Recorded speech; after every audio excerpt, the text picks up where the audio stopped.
pag-usapan naman natin yung mga na-offload or yung concerns natin na baka ma-offload tayo pagdating sa immigration sa Pilipinas, no?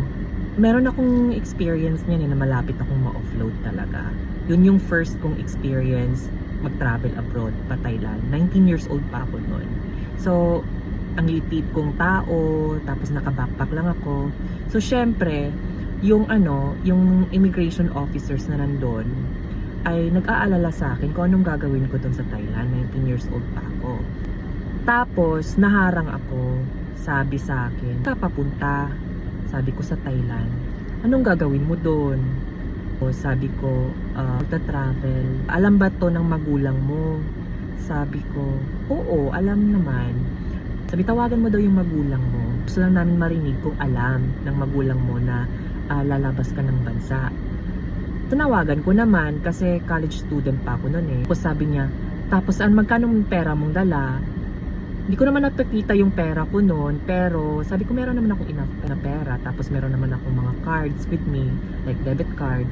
Sabi ko sa kanila, I don't think na kaproblema ako doon. Matagal kami noon, hindi ko pa maalala ang lahat talaga yung details. Nindigan talaga ako. Sabi ko, hindi dapat na hindi matuloy ito, sabi ko sa isipan ko. So dapat, taas noo ka lang talaga, tapos marunong ka lang talagang kumalma at makipag-usap ng maayos sa immigration officers. Kasi nagkakatalo yan kung paano mo dadalhin yung sarili mo sa harapan nila. Kung confident ka ba talaga. Tawa ng Diyos, para talaga sa akin yon kasi at the age of 19, nakapag-travel talaga ako mag-isa. Tapos bumalik naman ako sa Pilipinas ng maayos. Yun yung first experience ko na malapit ako na-offload. Sa awa ng Diyos, hindi naman ako na-offload talaga. Hindi ko na-experience. The next time na nag-travel ako pa Hong Kong, parang confident na ako noon. Kasi alam ko na kung anong gagawin ko. So sabi ko sa sarili ko, dapat confident ka lang talaga. Tapos taas noo ka. Tapos magdamit ka talaga ng maayos. Kasi hindi pwedeng titingnan ka nila para kang yung basahan. Kasi ginajudge ka na nila sa pananamit mo lang. So yun ang yung ginagawa ko lagi sa immigration.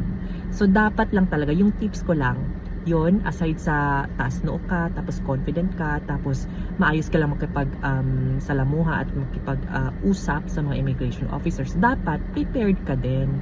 Kasi dapat meron kang at least, let's say, enough money.